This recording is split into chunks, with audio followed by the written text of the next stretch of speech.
Jane B. Kimple pressed her trembling hands against the cold metal table, the harsh fluorescent lights of the interrogation room turning her crimson silk dress, an extravagance borrowed from her roommate for tonight's gallery opening, into a garish beacon of guilt.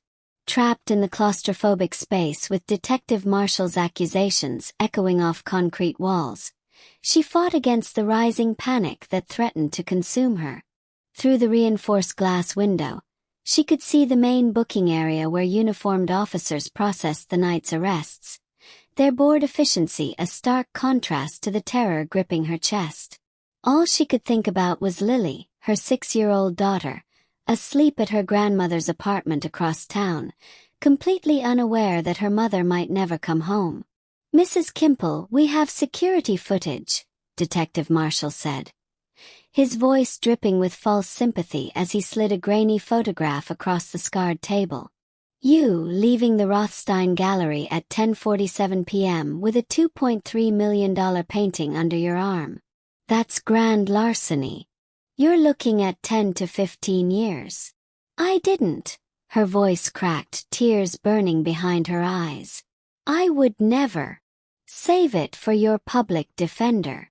Marshall leaned back in his chair with the satisfied air of a man who'd already closed his case. "Though I doubt there'll be much help. The evidence is pretty damning." Jane's vision blurred as the walls seemed to close in. 15 years. Lily would be 21 when she got out. Her daughter would grow up without her, shuttled through foster care, wondering why her mother had abandoned her. The thought was unbearable. That's when she heard it. A commotion in the booking area. Raised voices, the shuffle of feet, the unmistakable sound of authority being challenged. Through the window, Jane watched as a man in an impeccably tailored black suit walked through the precinct with the unhurried confidence of someone who owned the building. 3 uniformed officers flanked him, but it was unclear whether they were escorting him or simply unable to stop him. He was tall, powerfully built, with dark hair styled with precision and a face that commanded attention even in this fluorescent-lit hellscape. A Rolex caught the light on his wrist as he gestured to someone Jane couldn't see, and there was something in the way the officers deferred to him, fear masked as respect, that sent a shiver down her spine. George S. Adams. Jane had never met him, but she knew his name. Everyone in the city did. Real estate mogul, philanthropist, and according to whispered rumors at gallery events, the head of one of New York's most powerful crime families. What was he doing here? Their eyes met through the glass, just for a fleeting second, and something electric passed between them. His gaze was dark, assessing, dangerous. Then he looked away, turning his attention to the lawyer at his side, a severe woman in designer heels who was already arguing with the desk sergeant. "Like I said," Marshall continued, oblivious to Jane's distraction, "you can make this easier on yourself by cooperating. Tell us who you're working with. A gallery assistant doesn't pull off a heist like this alone." "I'm telling you the truth," Jane whispered, her throat tight. "I didn't steal anything. I was just closing up. Someone must have." "Must have what?" "Framed you." Marshall's laugh was cruel. "Lady, you're not important enough to frame." The words hit like a physical blow. He was right. She was nobody. A single mother barely scraping by on a gallery assistant's salary, living paycheck to paycheck in a shoebox apartment in Queens. Who would bother framing her? Marcus. The realization hit her like ice water. Marcus Chen, Lily's father. The con artist who'd disappeared 6 years ago when she'd told him she was pregnant. She'd seen him 2 weeks ago outside Lily's school, though he'd vanished before she could confront him. Had he done this? Was this some sick revenge for moving on without him? The interrogation room door opened suddenly, and Jane looked up to find George S. Adams standing in the threshold. Up close, he was even more imposing, over 6 feet, with a presence that seemed to fill the cramped space. His suit was custom-tailored. His black shirt open at the collar revealing a glimpse of a tattoo she couldn't quite make out. But it was his eyes that caught her. Dark, intelligent, and fixed on her with an intensity that made her breath catch. "Detective Marshall," George said. His voice deep and smooth as expensive whiskey. "I believe there's been a misunderstanding." Marshall stood abruptly, his face flushing. "Mr. Adams, this is a police interrogation. You can't just. I'm here to clear up a confusion regarding Mrs. Kimple." George's gaze never left Jane's face, and she felt pinned by it, unable to look away. "You see, Detective, there seems to be some question about her identity. Her legal status. Her identity." Marshall's confusion was evident. "She's Jane Kimple, gallery assistant, single mother." "No." George stepped fully into the room, and Jane noticed the lawyer, the severe woman from the booking area, now stood in the doorway behind him, a briefcase in hand and a knowing smile on her lips. "She's Jane Adams. My wife." The world tilted. Jane stared at him, her mouth opening but no sound emerging. Wife. She'd never seen this man before in her life. What was he? George moved closer, and she caught the scent of expensive cologne and something darker, more dangerous. He leaned down, his hand coming to rest possessively on the back of her chair. His lips close enough to her ear that only she could hear his next words. "Say I'm your husband," he murmured, his breath warm against her skin. His voice barely above a whisper but commanding nonetheless. "Or you won't leave this room. Not tonight. Not for 15 years. Your choice, Mrs. Adams." Jane's heart hammered against her ribs. Every instinct screamed that this was wrong, that accepting help from a man like George S. Adams was trading one prison for another. But when she thought of Lily waking up tomorrow without her mother, of her baby girl crying for her in some sterile foster home. Her voice wavered, then steadied as she made her choice. "He's telling the truth. George is my husband." George straightened, satisfaction flickering across his features before his expression hardened into something businesslike. "I apologize for the confusion, Detective. My wife and I have been separated for some time." She reverted to her maiden name. "I only just learned she was here tonight." "That's impossible," Marshall sputtered. "Her file says." "Her file is outdated." The lawyer, now Jane could see her name tag, Helena Reyes, attorney at law, stepped forward with a folder. "Marriage certificate, dated 3 years ago. Witnessed and notarized. As Mr. Adams's spouse, Mrs. Adams cannot be detained without proper counsel present, which she has not had. This interrogation is over." The next 20 minutes passed in a blur.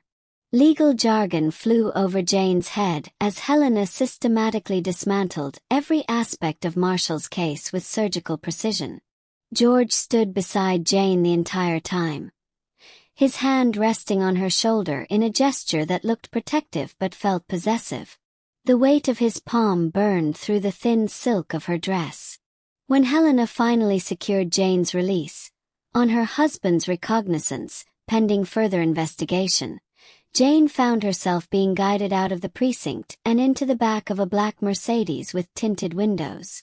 George slid in beside her, the door closing with an expensive thunk that sealed them in leather-scented darkness. "Where's Lily?" Jane asked immediately, her mother's instinct overriding everything else. "My daughter. I need to call my mother, tell her I'm already taken care of." George pulled out his phone, tapped something, then handed it to her. "Your mother's number. Tell her you're safe and you'll explain everything in the morning. Don't mention me." Jane took the phone with shaking hands, trying to ignore how he'd known to arrange this, how he'd anticipated her every need. The call was brief, her mother's relief palpable even through her confusion. And when Jane handed the phone back, she finally allowed herself to process what had just happened. "Why?" The question came out hoarse. "You don't know me. Why would you claim I'm your wife?" George regarded her for a long moment, his expression unreadable in the dim light filtering through the tinted windows. When he finally spoke, his voice was different from the commanding tone he'd used in the station. Quieter, but somehow more dangerous. "Because Jane, I saw you sitting in that interrogation room in your borrowed red dress, terrified but trying not to show it. I saw a woman fighting to stay strong for her daughter even as the world collapsed around her." He leaned forward slightly, his dark eyes boring into hers. "And I thought, here is someone worth saving." "That's not an answer." His smile was slow, predatory. "No, it's not. But it's the only one you're getting tonight. Now we have more immediate concerns. Someone framed you for that theft, which means someone wants you vulnerable, desperate, easy to control. Until we figure out who and why, you and Lily are not safe. We'll go to a hotel somewhere." "No." The word was final. "You'll come to my estate. You and Lily both. Under my protection." Jane's breath caught. "I can't do that. I don't even know you. You could be a criminal." George's smile widened, acknowledging the unspoken truth. "A monster. Dangerous. All true, Mrs. Adams. But right now I'm the monster on your side. And trust me, you're going to need one." As the Mercedes glided through the night-dark streets of Manhattan, Jane stared at her reflection in the window and barely recognized herself. 12 hours ago, she'd been worried about whether her dress was appropriate for the gallery opening. Now she was sitting next to a Mafia boss who just claimed her as his wife, heading toward a future she couldn't begin to imagine. All she knew for certain was that nothing would ever be the same. And somewhere in the darkness, the man who'd framed her was waiting to see what she would do next. "Jane B." Kimple pressed her trembling hands against the cold metal table, the harsh fluorescent lights turning her borrowed crimson silk dress into a garish beacon of guilt. Detective Marshall slid a grainy photograph toward her, security footage showing her leaving the Rothstein Gallery with a $2.3 million painting. "Grand larceny," Marshall said. 10 to 15 years. "I didn't." Her voice cracked. All she could think about was Lily, her 6-year-old daughter, asleep at her grandmother's apartment. 15 years. Lily would be 21. Raised in foster care, wondering why her mother had abandoned her. Through the glass, Jane watched a man in an impeccably tailored black suit walk through the precinct with unhurried confidence. Tall, powerfully built, with a Rolex catching the light. Officers deferred to him with fear masked as respect. George S. Adams. Real estate mogul, philanthropist, and according to whispered rumors, head of one of New York's most powerful crime families. Their eyes met through the glass. His gaze was dark, assessing, dangerous. Then he turned away, speaking to a severe woman in designer heels arguing with the desk sergeant. "Tell us who you're working with," Marshall pressed. "A gallery assistant doesn't pull off a heist like this alone." The door opened suddenly. George S. Adams stood in the threshold, his presence filling the space. His custom suit, black shirt open at the collar revealing a glimpse of tattoo. His eyes, dark, intelligent, fixed on her with breath-catching intensity. "Detective Marshall," George said, his voice smooth as expensive whiskey. "I believe there's been a misunderstanding. This is a police interrogation regarding Mrs. Kimple's identity, her legal status." George stepped closer, his gaze never leaving Jane's face. Behind him, the lawyer smiled knowingly. "She's not Jane Kimple. She's Jane Adams. My wife." The world tilted. Jane stared, unable to speak. Wife. She'd never seen this man before. George leaned down, his hand on the back of her chair, his lips close to her ear. Say I'm your husband, he murmured, barely above a whisper but commanding. Or you won't leave this room. Not tonight. Not for 15 years. Your choice, Mrs. Adams. Every instinct screamed this was wrong. But when she thought of Lily waking up without her mother, crying in some foster home. He's telling the truth, Jane said, her voice steadying. George is my husband. The lawyer, Helena Reyes, stepped forward with a folder. Marriage certificate, dated 3 years ago. As Mr. Adams's spouse, Mrs. Adams cannot be detained without proper counsel present.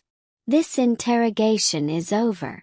20 minutes later, Jane found herself in the back of a black Mercedes with tinted windows. George slid in beside her, the door sealing them in leather-scented darkness. Where's Lily? Jane asked immediately. Already taken care of. He handed her his phone. Call your mother. Tell her you're safe. Don't mention me. After the brief call, Jane finally processed what had happened. Why? You don't know me. Why would you claim I'm your wife? George regarded her in the dim light. Because I saw you in that interrogation room, terrified but trying not to show it. Fighting to stay strong for your daughter even as the world collapsed around you. And I thought, here is someone worth saving. That's not an answer. His smile was slow, predatory. No. But it's the only one you're getting tonight. Someone framed you, which means someone wants you vulnerable, desperate, easy to control. Until we figure out who and why, you and Lily are not safe. We'll go to a hotel. No. You'll come to my estate. Both of you. Under my protection. I can't. I don't even know you. You could be a criminal. A monster. Dangerous. George's smile widened. All true, Mrs. Adams. But right now I'm the monster on your side. And trust me, you're going to need one. As the Mercedes glided through Manhattan's dark streets, Jane stared at her reflection and barely recognized herself. 12 hours ago, she'd worried about whether her dress was appropriate for the gallery opening. Now she sat next to a mafia boss who'd claimed her as his wife, heading toward a future she couldn't imagine. Nothing would ever be the same. And somewhere in the darkness, the man who'd framed her was waiting to see what she would do next. This is insane, Jane said for the third time, clutching Lily's backpack as the Mercedes wound through the tree-lined streets of Greenwich. We can't just move into your house. Estate, George corrected without looking up from his phone. And you can. You will. I have a life. An apartment. Lily has school. Which she'll attend from my home, with a security detail. Now he did look at her. His dark eyes brooking no argument. Someone framed you, Jane. Until we know who, you're both targets. This isn't a request. The practicality of it made her stomach turn. She had $43 in her checking account. Her rent was due in 6 days. And whoever had set her up knew where she lived. The gates opened to reveal a sprawling estate that looked like it belonged in a European postcard. All stone and glass, manicured gardens stretching into darkness. Jane's throat tightened. This wasn't protection. This was a gilded cage. Inside, 3 people waited in the marble foyer. A mountain of a man with a scar bisecting his left eyebrow. Dante, George's head of security. A striking woman in her 40s with calculating eyes. Sophia, his business manager. And a lean man with silver-streaked hair who smiled like a wolf, Marco, his attorney. Mrs. Adams, Sophia said smoothly, though her gaze assessed Jane like merchandise. Welcome home. The word felt like mockery. A housekeeper showed them to adjoining rooms on the third floor. Jane's decorated in cool grays and whites, Lily's an explosion of pale pink and cream with a canopy bed that made her daughter gasp. Jane watched Lily run to the window overlooking the gardens, her small hands pressed against the glass. "Mommy, it's like a castle." Lily breathed, her earlier confusion about leaving Grandma's apartment forgotten. Guilt crashed over Jane like a wave. What was she doing, bringing her innocent daughter into a criminal's home? What kind of mother traded one danger for another? "Miss Lily," a warm voice said from the doorway. An older woman in an apron smiled kindly. "I'm Maria. I thought you might like hot chocolate before dinner." Lily looked to Jane, who nodded numbly. As Maria led Lily away, chattering about the gardens and the fountain with stone dolphins, Jane sank onto the pristine bed and tried not to cry.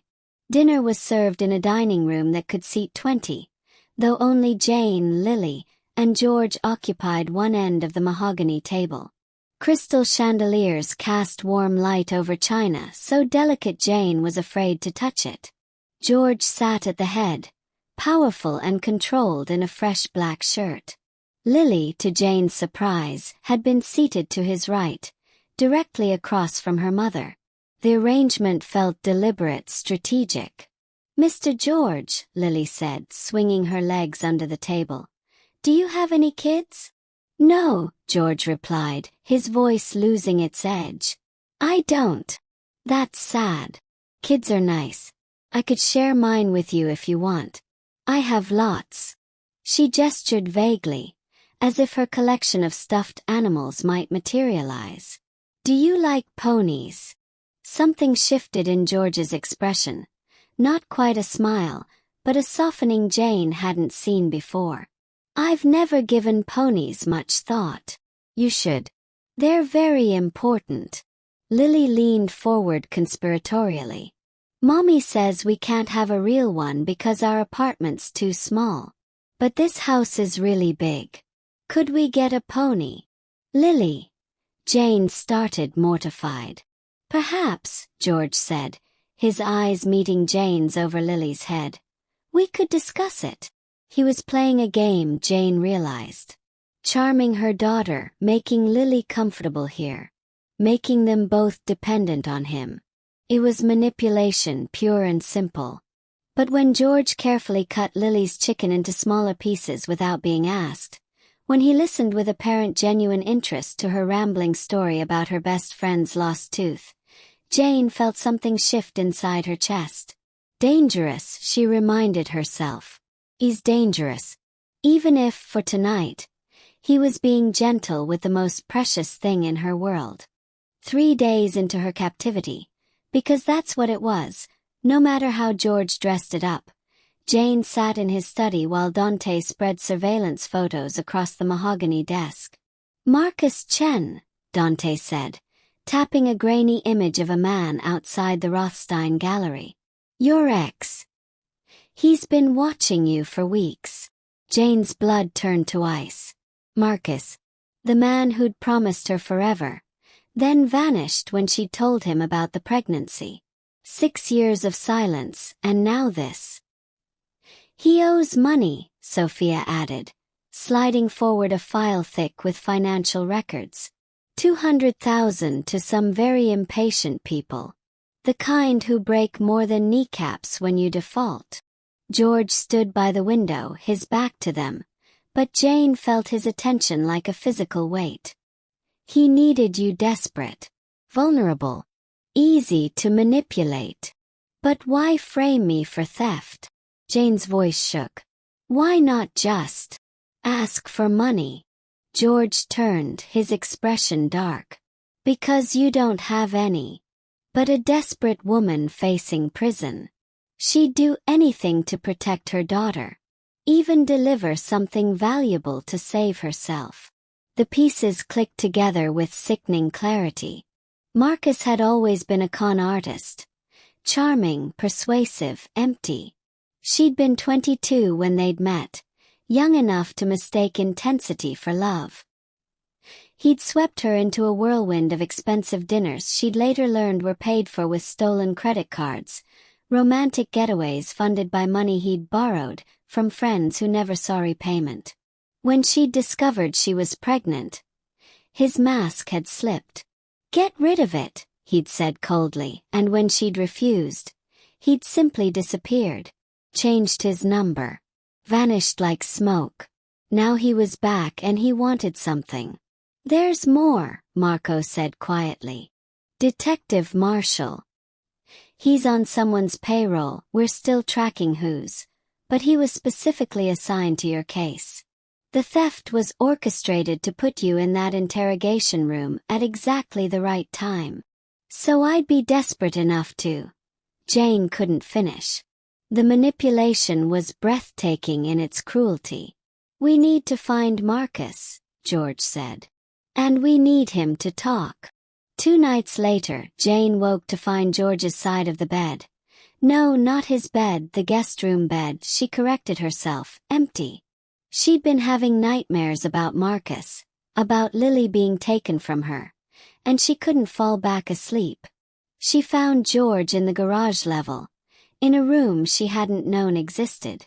Through the partially open door, she saw him standing over a man zip-tied to a chair. Not Marcus, someone else, someone whose face was already swelling, bleeding. "I'll ask once more," George said, his voice terrifyingly calm. "Who hired you to plant the painting in Jane's bag?" "I don't." The man's protest ended in a scream as George's fist connected with his ribs. Jane should have turned away. Should have run. Instead, she stood frozen, watching as George extracted the information she needed with methodical, brutal efficiency. "Marshall," the man finally gasped. "Detective Marshall paid me. Said someone else was pulling the strings, but I never met them. Just Marshall. I swear." George straightened, pulling out his phone. Within seconds, he was issuing orders to Dante about surveillance on Marshall, about tracking his accounts, his contacts, his movements. When he finally turned and saw Jane in the doorway, something flickered in his eyes. Not quite shame but acknowledgement. "You shouldn't have seen that," he said quietly. "No," Jane agreed, her voice steadier than she felt. "But I'm glad I did. Because as much as it disturbed her, as much as it confirmed every dark rumor about George S. Adams, he'd done it for her. To protect her. To find the truth that would free her from this nightmare. The moral certainty she'd clung to her entire life cracked. Just a little. And she wasn't sure how to feel about that. The emerald gown hung in Jane's closet like an accusation. Silk the color of deep water, cut to scandalize and mesmerize in equal measure. Sophia had delivered it that morning with a knowing smile. "You're George's wife now," she'd said. "You need to look the part." Now, standing in the ballroom of the Plaza Hotel with chandeliers dripping crystal overhead and Manhattan's elite circulating like well-dressed sharks, Jane understood. This wasn't about fashion. This was armor. George's hand rested possessively on her lower back, burning through the silk. He looked devastating in his tuxedo, dark and dangerous, every inch the king surveying his domain. When he'd first seen her tonight, something fierce had flashed in his eyes before his mask of control slid back into place. "Stay close," he murmured, guiding her through the crowd. "Smile. Let them see you're untouchable." Jane had attended gallery events before, but this was different. Here, beneath the veneer of charity and champagne, power moved like a living thing. She recognized faces from the news. Politicians, CEOs, and others whose wealth came from sources never discussed in polite company. "Adams." The voice was accented, amused. "How delightful to see you." Jane turned to find a man watching them with pale eyes that held no warmth. Tall, blonde, impeccably dressed. Handsome in the way of poisonous things. Volkov. George's hand tightened on her waist. I wasn't expecting you. Yet here I am. Nikolai Volkov's smile never reached his eyes as they slid to Jane. And you must be the mysterious Mrs. Adams. George has been hiding you away. One wonders why. My wife prefers privacy, George said, his tone edged with warning. How quaint. Volkov stepped closer, and Jane caught the scent of expensive vodka and something metallic underneath. Such beauty should be displayed, not hidden. If she were mine, I'd parade her through every ballroom in the city. She's not yours. George's voice dropped to something lethal. She never will be. No. Volkov's gaze traveled deliberately down Jane's body and back up, an insult disguised as admiration. Pity. I do so enjoy collecting exquisite things. Tell me, Mrs. Adams, does your husband treat you well? Because if not, I'm always accepting applications. Before Jane could respond, before George could do something that would shatter the careful peace, the orchestra struck up a waltz. Dance with me, George commanded, already pulling her toward the floor. His arm came around her waist, his other hand capturing hers, and suddenly they were moving. Jane had taken ballroom lessons years ago for a friend's wedding, but George led with an authority that made her body respond instinctively. Volkov wants war, she said quietly, following his lead through a turn. Volkov always wants war. George pulled her closer, until she could feel the steady beat of his heart through his shirt. He's testing boundaries. Seeing if I'll break. Will you? His dark eyes met hers, and Jane forgot to breathe. When someone threatens what's mine. Always. I'm not actually yours, she whispered, but the words felt hollow. George's hand slid lower on her back, possessive and sure. Aren't you? The ballroom blurred around them. There was only his hand burning against her spine. His body moving against hers. His eyes consuming her with an intensity that made her knees weak. This is dangerous, Jane said, though she didn't pull away. Everything about me is dangerous. George leaned closer, his breath warm against her temple. You should have run when you had the chance. You didn't give me a choice. No. His lips brushed her cheekbone, featherlight. I didn't. Around them, Jane was aware of people watching. Volkov's cold gaze tracking their every movement, Sophia and Dante positioned strategically around the room, the flash of a camera capturing them. Evidence. Proof of their marriage. He's still watching, George murmured. We need to sell this. Sell what? Instead of answering, George tilted her chin up with one finger and kissed her. The world exploded into sensation. His mouth was firm, commanding, tasting of whiskey and something darker. Jane's hands fisted in his jacket as he deepened the kiss, claiming her in front of everyone, making a statement she didn't fully understand but felt in her bones. When he finally pulled back, his eyes were black with something that had nothing to do with their cover story. For show, Jane breathed, trying to convince herself. George's thumb traced her lower lip. Of course. What else would it be? But they both knew the truth. The performance had become something real. And that was the most dangerous thing of all. The call came at 2:47 p.m. Jane was reviewing gallery inventory reports in George's study when Dante burst through the door, phone pressed to his ear, his face ashen. St. Catherine's. Now. Jane's heart stopped. Lily. She was moving before conscious thought, running for the Mercedes with George materializing beside her. His jaw set in stone. The drive to Lily's school took 8 minutes that felt like 8 hours. 3 black SUVs were already there when they arrived, George's security forming a perimeter around the entrance. Through the chaos of parents and crying children, Jane saw her, Lily, small and terrified in Dante's arms, her pink backpack torn, her face streaked with tears. "Mommy!" Lily's scream cut through everything. Jane ran, catching her daughter as Dante transferred her over.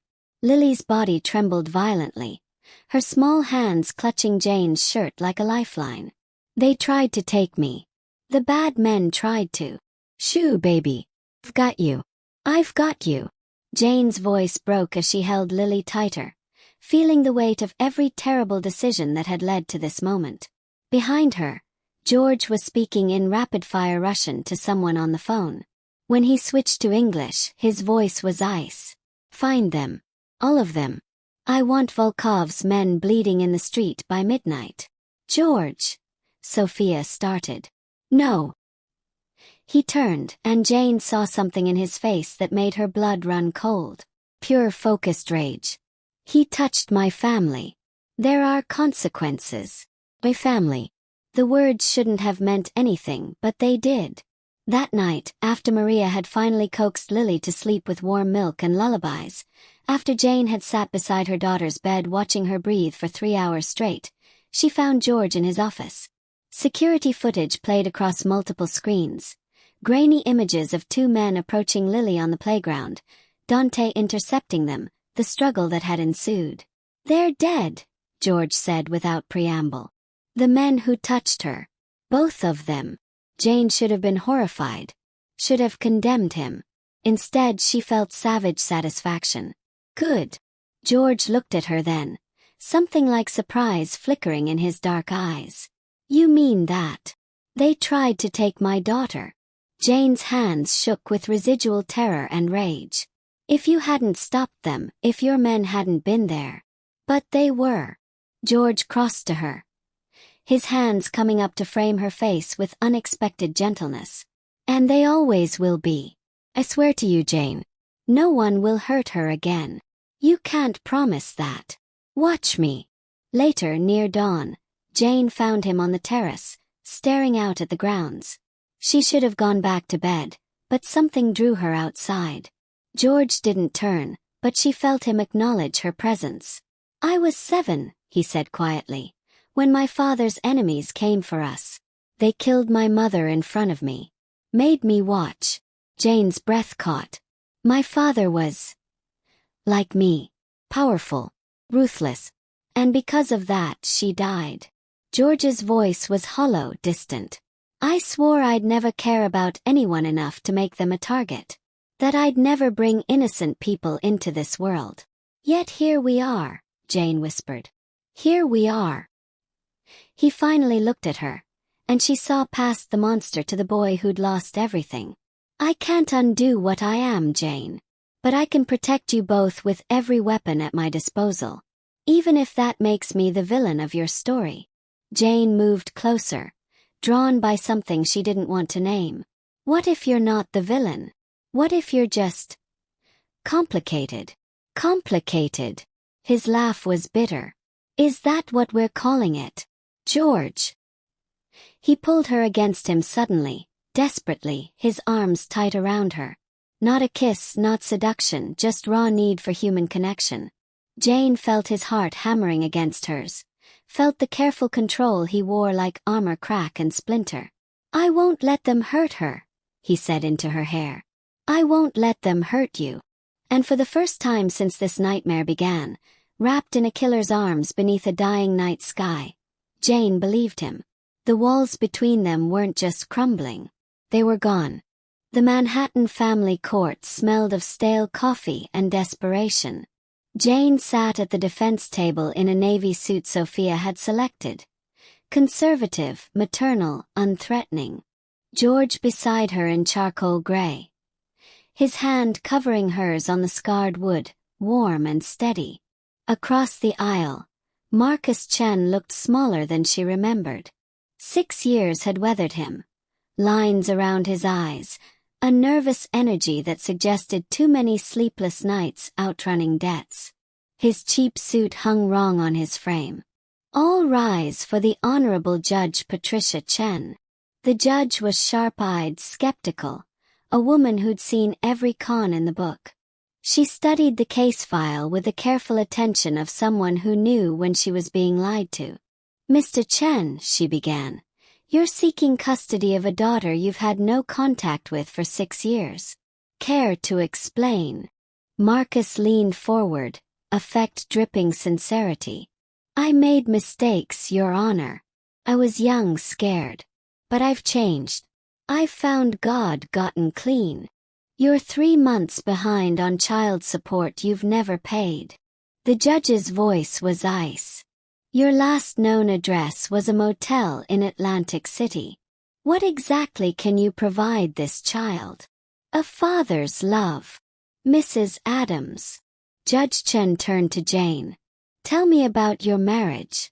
The timeline seems convenient. You marry Mr. Adams, and suddenly your ex-partner appears seeking custody." George's hand tightened on Jane's.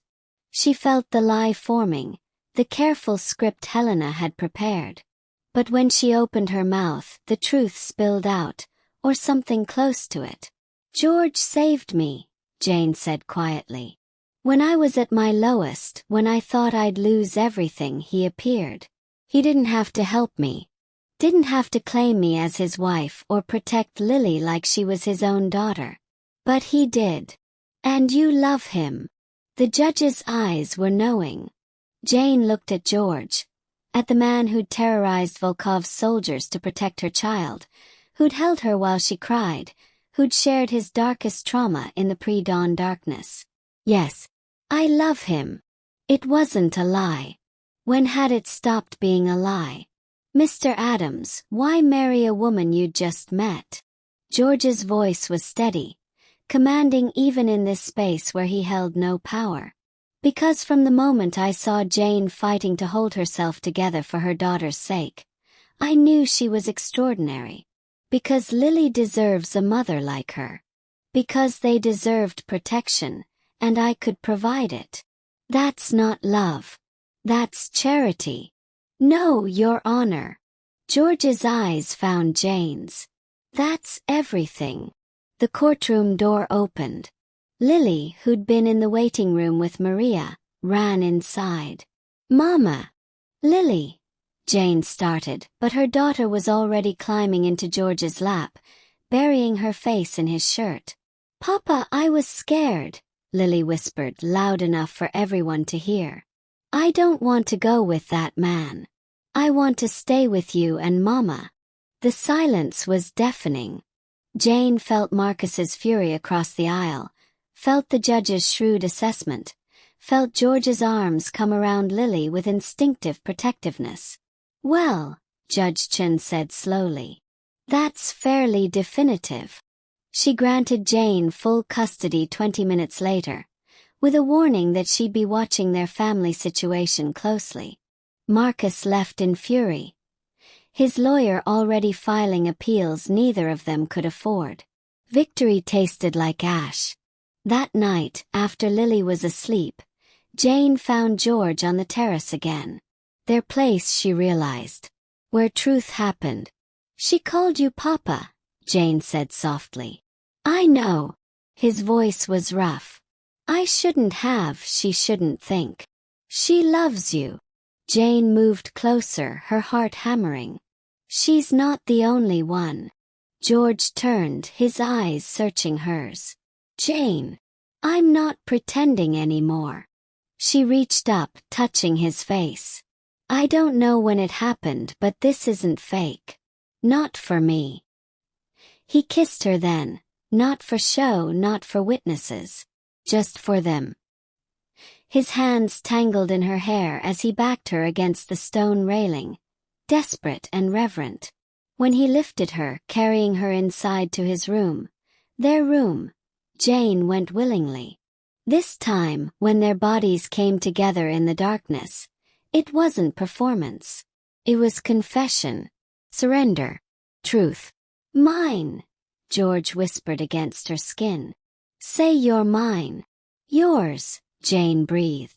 "Always yours." The lies had become real. And that changed everything. The burner phone arrived in an Amazon box addressed to Jane, tucked beneath packing peanuts and a child's coloring book she hadn't ordered. It rang the moment she touched it. "Hello, Janie." Her blood turned to ice. "Marcus. Miss me?" His voice was smooth, practiced. The same tone he'd used to convince her they were soulmates 7 years ago. "We need to talk. Alone. I have nothing to say to you. Really. Not even when I have photographs of your husband meeting with Detective Marshall. Video of money changing hands. Documentation that proves your marriage is fraudulent." Marcus laughed, sharp and cruel. "You married a mobster to avoid prison, Jane. That's conspiracy. That makes you an accomplice to everything he's done." The phone nearly slipped from her shaking hands. "You're bluffing." "Am I? I've spent 6 months gathering evidence. I know about the weapons trafficking, the money laundering through his real estate company, the 3 unsolved murders with his fingerprints all over them. And I know your marriage is fake, that you were strangers when he claimed you as his wife." He paused, letting it sink in. "I can send George to prison for life. And you'll go right alongside him. Unless what? Leave him. Come back to me. We'll raise Lily together, like we should have from the beginning." His voice dropped, intimate and poisonous. "I've changed, baby. I can give you a real life. Legal one. All you have to do is walk away from the monster you're sleeping with." Jane's stomach churned. "You framed me for theft, Marcus. You tried to destroy my life. I was desperate. I made mistakes. But I'm offering you a way out now." The warmth vanished from his voice, replaced by steel. "You have 48 hours to decide. Leave George and come to me, or I go to the FBI with everything. Your choice, Janie. Freedom or prison. Your daughter raised by you, or raised in foster care while you rot in a cell." The line went dead. Jane stood frozen in the library, the phone burning in her palm like evidence, like guilt. Everything Marcus said was true. Her marriage was fraudulent. George was a criminal. She'd become complicit in his world. She could lose Lily. Could lose everything. "What's that?" She spun to find George in the doorway, his expression darkening as he registered her face. "Jane. What's wrong?" "Nothing. He crossed the room in 3 strides, taking the phone from her nerveless fingers. His jaw clenched as he examined it, understanding immediate and terrible. "Who called you?" "George." "Oh. You." "Marcus." The word came out broken. "He has evidence." "Against you. Against us. He says he'll go to the FBI unless I..." She couldn't finish. "Unless you what?" George's voice was lethal quiet. "Unless I leave you. Go back to him." The silence stretched like a wire about to snap. George set the phone down with careful control, but Jane saw his hands trembling. Saw the rage and something deeper, fear, flickering in his eyes. "And are you," he asked finally, "considering it?" "I don't know." Jane's voice broke. "You've made me complicit in everything, George. I'm sleeping with a criminal. Living in a house bought with blood money. If Marcus goes to the FBI, I lose Lily either way. So that's it." George's control shattered. "Someone threatens you and you're ready to run. To throw away everything we..." He stopped, his chest heaving. "I thought you weren't pretending anymore." "I'm not. But this isn't just about us. It's about my daughter. About keeping her safe. Our daughter." George's voice cracked. "She calls me Papa, Jane. She looks at me like I'm worth something. Like I'm not just the monster everyone knows I am." He turned away, his shoulders rigid. "I'm trying to be better. For you. For Lily. I'm trying to be the man you deserve instead of the one I've always been." George. But maybe Marcus is right. Maybe you'd be better off without me. Safer. His laugh was bitter, broken.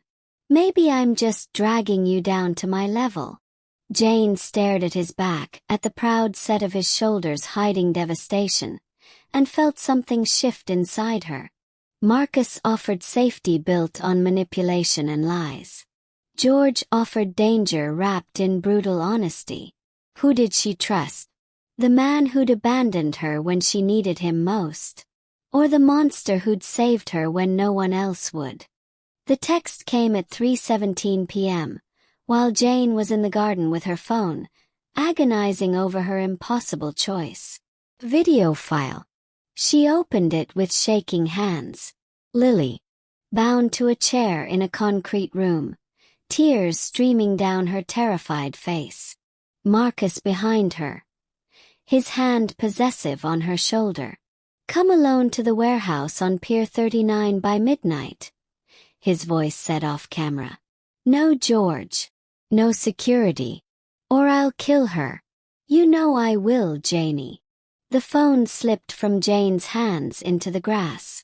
No thought, only instinct. She had to go. Had to save her daughter. George would try to stop her, turn it into a war that might get Lily killed. This was her mess to fix. She packed a gun she'd found in George's study. Didn't know if she could use it, but having it felt necessary. Left a note on her pillow. I'm sorry. Protect yourself. Started for the garage. Going somewhere. George stood in the doorway, Dante and Sophia flanking him. He held her phone, the video frozen on Lily's terrified face. His expression was granite. George, I have to. You have to let me help. He crossed to her, gripping her shoulders. You don't sacrifice yourself. Not for anyone. That's not how this works. He'll kill her if I don't come alone. He'll kill you both either way. George's voice was steel. Marcus is a con artist with delusions of control. He won't let either of you walk away alive. But he's expecting a desperate mother, not a coordinated assault. Jane's throat tightened. What are you saying? I'm saying we go together. My men, my plan, my resources. His eyes burned into hers. You want to save Lily. Trust me. Pier 39 was abandoned. Rusted shipping containers and broken windows, the smell of salt and decay. George's team moved like shadows, surrounding the warehouse while Jane walked toward the entrance, wearing a wire, the gun heavy in her jacket. Marcus was waiting inside, Detective Marshall beside him. Both armed. Both smiling. Janie. Always so predictable. Marcus gestured to where Lily sat, gagged and crying in the corner. Did you really think I'd let you go that easily? Let her go, Marcus. You have me. I have you both. Marshall stepped forward, his weapon trained on Jane's chest. You and George Adams are worth millions to the right buyer. Russian mob's been looking for leverage against him for years. The pieces clicked. This was never about getting me back. Please. Marcus laughed. This was always about money. The theft, the frame job, the custody battle. All designed to make you desperate enough to turn to George. To become valuable. He moved toward Lily. Now call your husband. Tell him if he wants his girls back, it'll cost him. Don't touch her. Jane's voice was ice as her hand found the gun. Or what? You'll. The windows exploded inward. George's men poured through like avenging angels, Dante leading the charge. Marcus grabbed Lily, using her as a shield, but Jane was faster. She fired. Not at Marcus, but at the chain securing Lily to the chair. Shattered. Lily ran. Jane caught her, rolling them both behind a container as gunfire erupted. Through the chaos, she saw George appear, taking down Marshall with brutal efficiency. Saw Sophia disarm Marcus with a kick that should have broken his jaw. When the smoke cleared, both men were on their knees, bleeding but alive. George stood over Marshall, his gun pressed to the detective's temple. The old George, the monster, would have pulled the trigger without hesitation. Jane saw the calculation in his eyes, the ease with which he could end this. "George!" Her voice cut through his rage. "Don't. Lily's watching." He froze. Looked at Lily trembling in Jane's arms, her eyes wide. Looked at Jane, silently begging him to choose mercy. Choose better. George lowered the gun. "Dante, call the FBI. Let them have these two. Conspiracy, kidnapping, corruption. They'll die in prison anyway." As Marshall and Marcus were dragged away, screaming threats and promises of revenge, George pulled Jane and Lily into his arms. His body shook with residual adrenaline and something deeper. Relief, fear, love. "You could have killed them," Jane whispered against his chest. "I wanted to." His voice was raw. "But you were right. I can't be that man anymore. Not for you. Not for her." Jane looked up at him, at the monster who'd learned mercy, the killer who'd chosen restraint. "Thank you." "Don't thank me yet." George's smile was grim. "Volkov still wants war. This isn't over." But tonight, with Lily safe between them and their enemies in custody, it felt like victory. A real one this time. The federal prosecutor's office smelled of old paper and new beginnings. Jane sat beside Helena Reyes as the assistant DA shuffled through files, her expression a mixture of frustration and grudging respect. "All charges against Mrs. Adams are dropped," she said flatly. "The evidence of conspiracy between Detective Marshall and Mr. Chen is overwhelming. Falsified reports, planted evidence, wire transfers. They'll both be facing 20 years minimum." Jane felt the weight lift from her shoulders, months of fear and uncertainty evaporating in a single bureaucratic sentence. She was free. Truly free. "There is, however, the matter of your marriage," the prosecutor continued, her gaze sharp. "The circumstances under which it was contracted are nobody's business," Helena interrupted smoothly, sliding forward their actual marriage certificate. "My client's relationship timeline is unconventional, certainly, but entirely legal. Unless you're charging Mrs. Adams with falling in love." The prosecutor's lips thinned, but she had nothing. Jane walked out of that office with her name cleared, her future open, and a choice to make.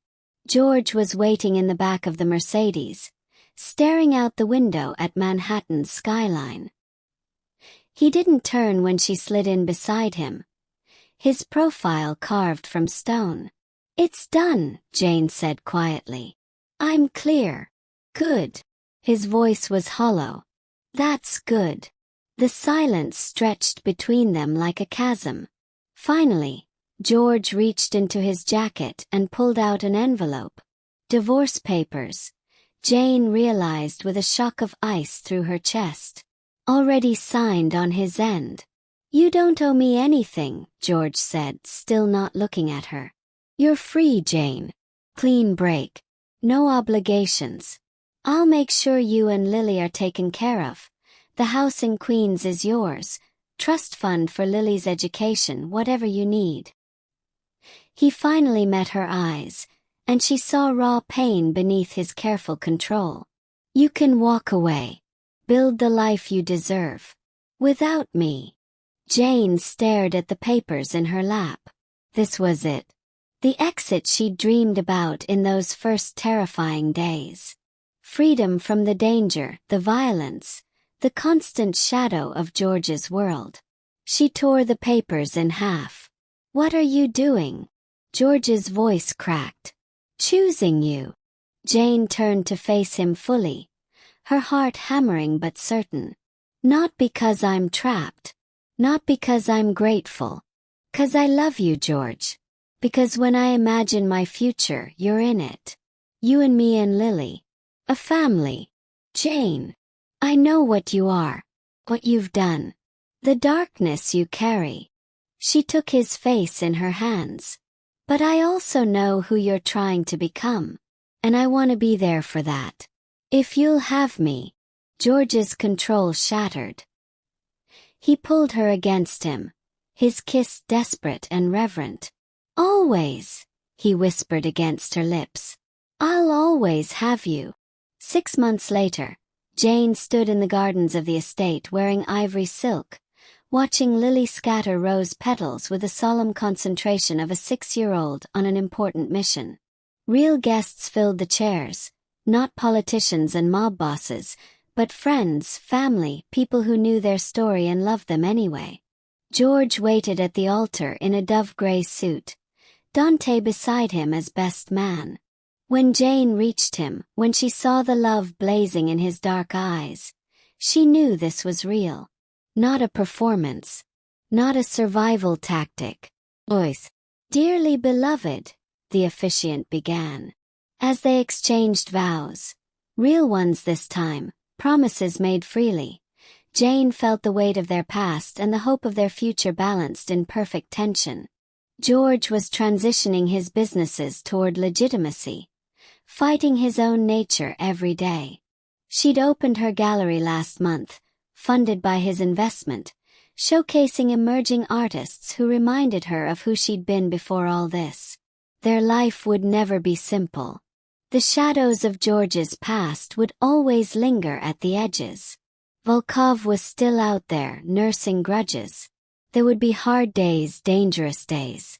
But when Lily, in her flower crown and pink dress, threw herself into George's arms after the ceremony shouting, "Papa, we're a real family now," Jane knew they'd made the right choice. All of them. "I love you, Mrs. Adams," George murmured, pulling her close as their guests celebrated around them. "I love you too," Jane whispered back. "My husband. For real this time." And surrounded by the people they'd become and the family they'd chosen, they danced into their future. Eyes wide open, hearts fully committed, together against whatever came next. Thank you for staying with this story until the very end. Your time and support truly mean a lot. If you enjoyed the story, please don't forget to like, subscribe, and turn on notifications so you don't miss the next one. Your support helps keep these stories coming.